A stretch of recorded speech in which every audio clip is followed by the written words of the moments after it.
Good evening all of you. आज आपण बघणार आहोत BSc थर्ड इयर सेमिस्टर पाचमधला chapter number 5 hybrid parameter and transistor amplifier.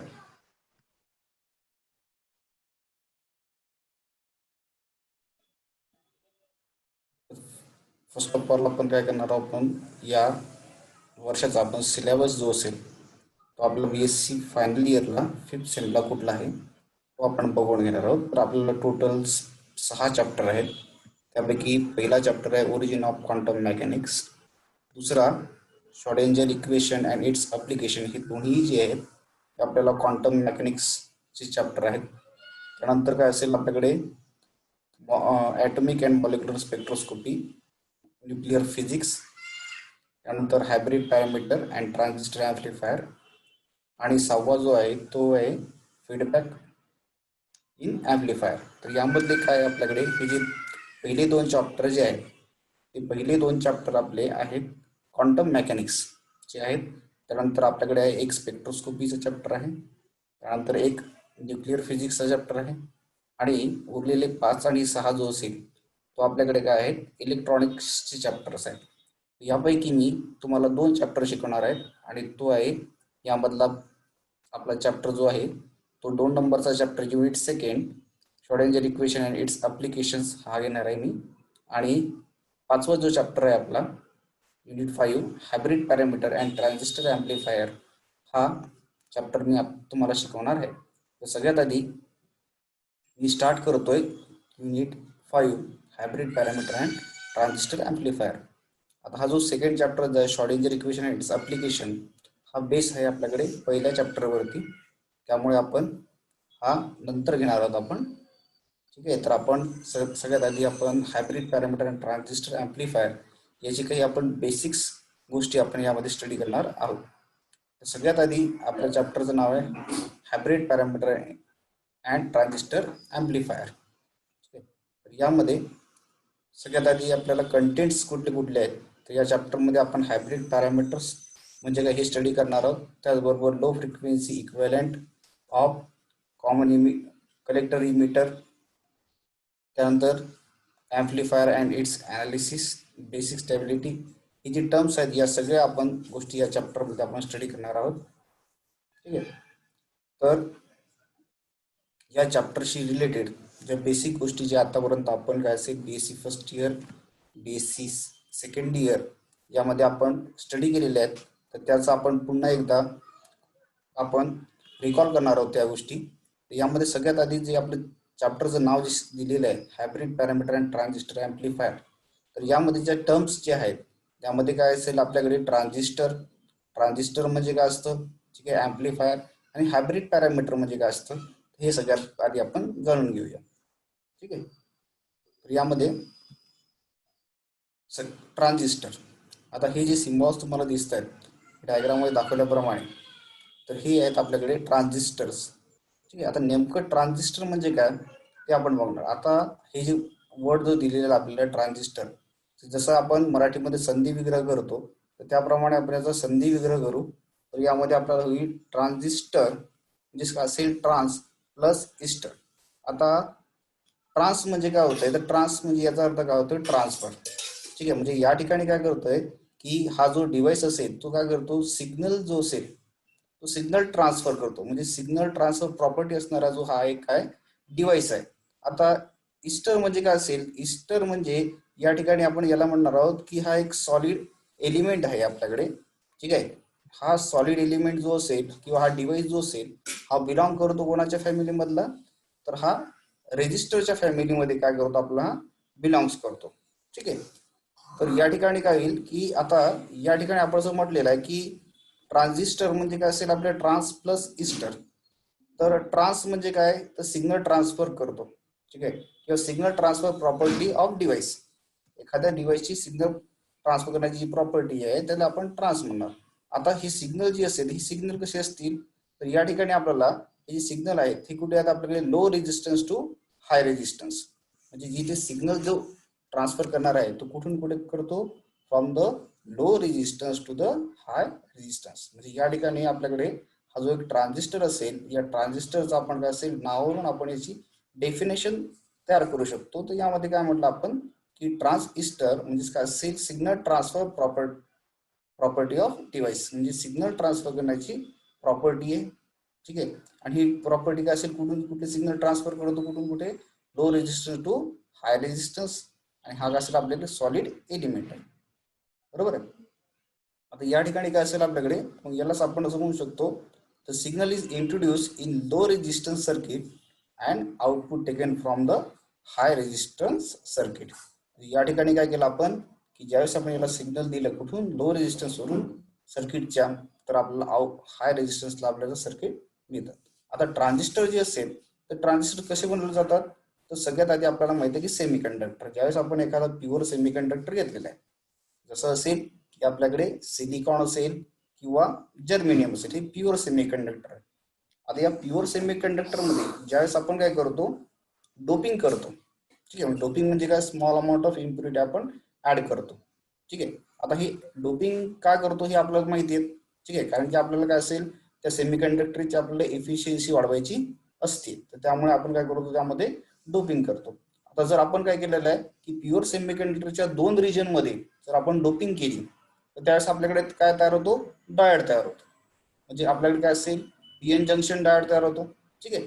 आता पीएन जंक्शन हा फॉरवर्ड बायस मध्ये वर्क करतो. ठीक आहे. आता रिव्हर्स बायस मध्ये जर वर्क करत असेल आफ्टर द ब्रेकडाऊन रिजन, तर त्याला आपण काय म्हणतो झिनर डायोड म्हणतो. ठीक आहे. पण आता या ठिकाणी काय करणार आहोत आपण, हा जो प्युअर सेमीकंडक्टर असेल तर या प्युअर सेमीकंडक्टर मध्ये आता बघा डोपिंग करताना आपण 2 प्रकारच्या डोपिंग करतो. ज्यावेळेस आपण काय करतो ट्रॅव्हलिंग इम्प्युरिटी ऍड करतो, काय करतो आपण ट्रॅव्हलिंग इम्प्युरिटी ऍड केली तर त्यावेळेस काय असेल आपण काय तयार होतो पी टाईप सेमीकंडक्टर तयार होतो. आणि ज्यावेळेस आपण पेंटाव्हलिन इम्प्युरिटी ऍड केली तर त्यावेळेस काय होतं आपल्याकडे एन टाईप सेमीकंडक्टर तयार होतो. ठीक आहे. आता या ठिकाणी काय केलं आपण की हा जो प्युअर सेमीकंडक्टर आहे या प्युअर सेमीकंडक्टर मध्ये आपण 3 रिजन मध्ये डोपिंग केलेली आहे. आता हे रिजन कसे कसे आहेत बघा की याच्यामध्ये जो आपल्याला या ठिकाणी रिजन दिसतोय, एक आहे आपल्याकडे की सगळ्यात मोठा रिजन जो आहे, या सगळ्यात मोठ्या रिजनला आपण म्हणतो कलेक्टर रिजन. ठीक आहे. आणि त्यापैकी काय असेल जो मीडियम आहे तर याला म्हणतो आपण इमिटर रिजन, आणि जो सगळ्यात स्मॉल जो असेल त्याला म्हणतो आपण बेस रिजन. आता हे आपण झाली रिजन तयार केलेत. आता यामध्ये डोपिंग जी केलेली असते तर यामध्ये आपण डोपिंग आपल्याला माहिती आहे की जर 2 जे आउटर मोस्ट आहेत रिजन तर यांच्यामध्ये आपण सेम टाईपची डोपिंग करतो, आणि जो मिडल मध्ये असेल तर त्याच्यामध्ये आपण काय करतो डिफरंट टाईपची डोपिंग, म्हणजे कलेक्टर आणि इमिटर मध्ये आपण सेम टाईपची डोपिंग करतोय आणि बेस मध्ये आपण काय करतोय डिफरंट टाईपची डोपिंग करतोय. ठीक आहे. आता अशा वेळेस काय केलंय, तर सपोज आपण यामध्ये डोपिंग केली तर डोपिंग करताना आपल्याकडे ठीक आहे तर आपण जर काय असेल इमिटर आणि कलेक्टरला जर आपण एन पेंटाव्हलंट इम्प्युरिटी जर ऍड केली तर आपल्याकडे, आणि बेसमध्ये जर आपण काय केली ट्रॅव्हलंट इम्प्युरिटी ऍड केली तर आपल्याकडे काय होईल, कुठला ट्रान्झिस्टर तयार होईल एनपीएन ट्रान्झिस्टर. आणि ज्यावेळेस काय केलं आपण जर काय असेल कलेक्टर आणि इमिटर मध्ये जर आपण काय केलेली आहे ट्रॅव्हलंट इम्प्युरिटी ऍड केली आणि बेसमध्ये पेंटाव्हलंट इम्प्युरिटी ऍड केली तर अशा वेळेस आपल्याकडे कुठला ट्रान्झिस्टर तयार होणार आहे पीएनपी ट्रान्झिस्टर, हे सगळ्यांना माहिती आहे. आता या ठिकाणी बघा की एनपीएन ट्रान्झिस्टर मध्ये पी जो असेल, पी हा रिजन जो आहे तो कशाप्रमाणे ऍक्ट करतो, एखाद्या सँडविच प्रमाणे ऍक्ट करतो. कोणामध्ये सपोज जर पी जो असेल, पी हा रिजन, पी हा रिजन कसा असेल जसं हा वडापाव दिसतोय तर वरचे पाव हे पाव असेल, तर हे कोणा प्रमाणे ऍक्ट करतायत कलेक्टर आणि इमिटर प्रमाणे. आणि बेस जो असेल तो कोणाप्रमाणे ऍक्ट करतोय वड्याप्रमाणे. म्हणजेच काय असेल की बेस हा काय असेल सँडविच असतो कशामध्ये 2 पावामध्ये. ठीक आहे. आता याचा जो सिम्बॉल जो असेल तो आपल्याला सिम्बॉल खालील प्रमाणे दिसतो आपल्याला. ठीक आहे. तर या ठिकाणी काय असेल आपल्याकडे एनपीएन ट्रान्झिस्टर आणि पीएनपी ट्रान्झिस्टर यांचे आपल्याला काय सिम्बॉल्स आहेत. ठीक आहे. आता हे जे सिम्बॉल्स आहेत यामध्ये बघा की आपल्याला सी म्हणजे काय असेल आपल्याकडे, C for collector, B for आपल्याकडे काय बेस आणि ई फॉर इमिटर. आता यामध्ये लक्षात घ्या की ह्यामध्ये एनपीएन ट्रान्झिस्टर मध्ये हा एरो जो ई दाखवलेला आहे, एरो हा एरो कोणाकडे दाखवलेला आहे, ई कडे दाखवलेला आहे. ठीक आहे. आणि या ठिकाणी जो पीएनपी ट्रान्झिस्टर जो असेल, या पीएनपी ट्रान्झिस्टर मध्ये हा जो एरो जो आहे तो काय असेल, आपल्याकडे ई पासून दूर चाललेला आहे. बरोबर आहे. आता याच्या मागचं कारण काय आहे, तर हे कारण आपण पुढे बघू याच्यामध्ये की का बरं झालेलं आहे. ठीक आहे. तर सगळ्यात आधी आता आपल्याला पुन्हा एकदा काय सांगता येईल की ट्रान्झिस्टरची डेफिनेशन काय असेल. Transistor is a semiconductor device used to amplify for switch electronic signals and electronic power. It is composed of semiconductor material usually with at least 3 terminals for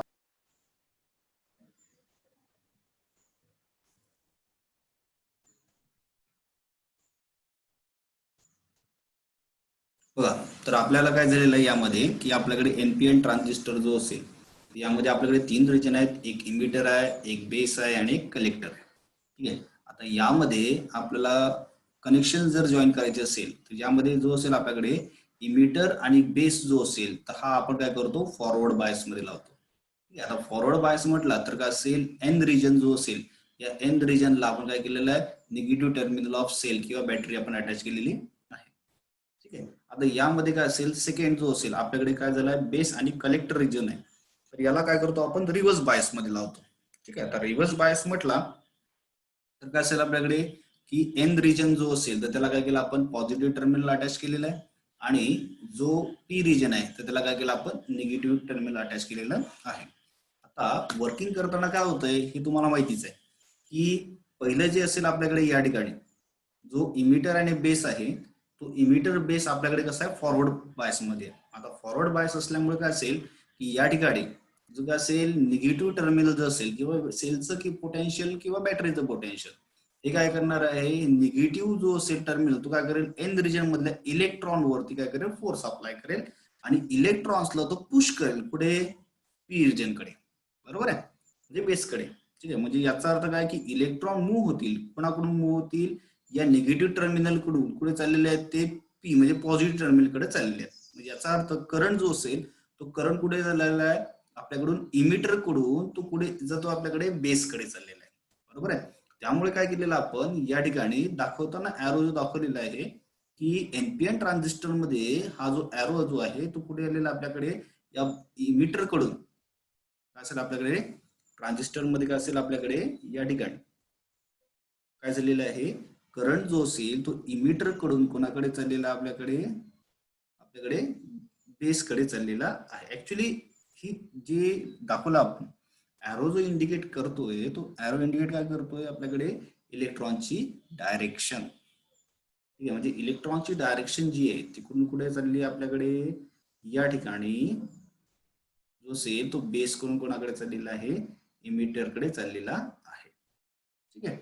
त्याचप्रमाणे काय असेल की हा जो असेल आपण सेम कंडिशन केलेली आहे या पीएनपी ट्रान्झिस्टर मध्ये. तर या ठिकाणी फर्स्ट जो असेल तो फॉरवर्ड बायस मध्ये असेल, हा रिव्हर्स बायस मध्ये असेल. त्यामुळे काय असेल, इलेक्ट्रॉन जे असतील ते इलेक्ट्रॉन कडून कुठे जाणार आहेत, इमिटर कडून कोणाकडे जातील, बेसकडे. ठीक आहे. त्यामुळे काय झालं, इथून इलेक्ट्रॉन इमिटर टू बेस. आता ज्यावेळेस आपण काय करतोय, सगळ्यात आधी महत्वाचं काय आहे की आपल्याकडे ज्यावेळेस आपण डोपिंग करतोय तर डोपिंग करताना आपण काय केलेलं आहे की इमिटर मध्ये सगळ्यात जास्त हायली डोप केलेलं आपण. ठीक आहे. आणि कलेक्टर मध्ये जी डोपिंग आहे ती कशी मॉडरेटली डोपिंग केलेली आहे. ठीक आहे. आणि बेस मध्ये कसं आहे, एक स्मॉल डोपिंग केलेली आहे. बरोबर आहे. म्हणजे याचा अर्थ काय की डोपिंग जास्त असेल की म्हणजे नंबर ऑफ काय असेल आपल्याकडे, मेजॉरिटी ऑफ चार्ज कॅरियर पण कसे असतील, जास्त असतील. जिथे मेजॉरिटी ऑफ चार्ज कॅरियर जास्त असेल तर तिथे करंट पण कसा राहणार आहे, जास्त असणार आहे. बरोबर आहे. म्हणजे याचा अर्थ काय असेल की या ठिकाणी जो करंट जनरेटेड होणार आहे, ठीक आहे, तर मॅक्झिमम करंट जो असेल तो मॅक्झिमम करंट कोणामुळे जनरेट होणार आहे, कलेक्टरमुळे. कलेक्टरचं काय रिजन पण जास्त आहे आणि डोपिंग मॉडरेटली.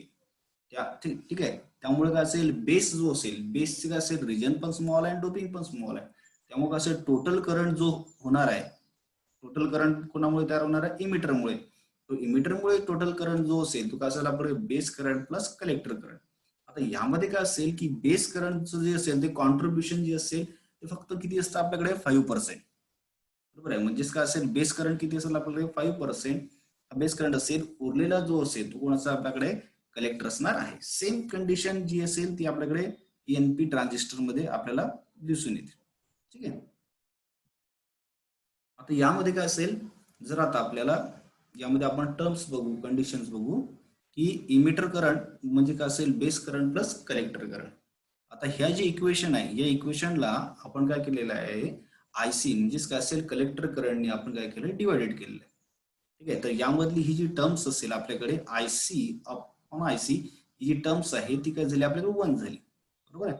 त्यामुळे आता जर आपण कन्सिडर केलं की आयसी अपॉन आई हा जर रेशो असेल, याला म्हटलं आपण अल्फा गेन रेशो, त्यामुळे आपल्याला अल्फा गेन रेशो. आणि आयसी अपॉन आय बी जो असेल याला म्हणू आपण बीटा गेन रेशो. कोण असेल हा, बीटा गेन रेशो. ठीक आहे. मग याच इक्वेशनला आपल्याला आपण मॉडिफाईड करून काय लिहू शकतो, 1 upon alpha is equal to 1 upon beta is equal to 1. ठीक आहे. याच्यावरून या इक्वेशनला जर आपण मॉडिफाईड केलं, ठीक आहे, तर 1 ला आपण शिफ्ट केलेलं आहे, या टर्म्स इथे राहतील. त्यानंतर काय केलेलं आपण क्रॉस मल्टिप्लिकेशन केलंय, तर ही टर्म्स आपल्याला मिळते. ठीक आहे. यालाच आपण असं लिहू शकतो. ठीक आहे. आणि आपल्याला फायनली जे मिळतं ते काय मिळतं आपल्याला, beta is equal to alpha upon 1 minus alpha. म्हणजे आपण काय केलं, बीटा आणि अल्फा मधला रेशो काढला. या सगळ्या टर्म्स जे असेल तर या आपण असेल प्रिव्हियस इयर मध्ये, सेमिस्टर मध्ये आपण स्टडी केलेल्या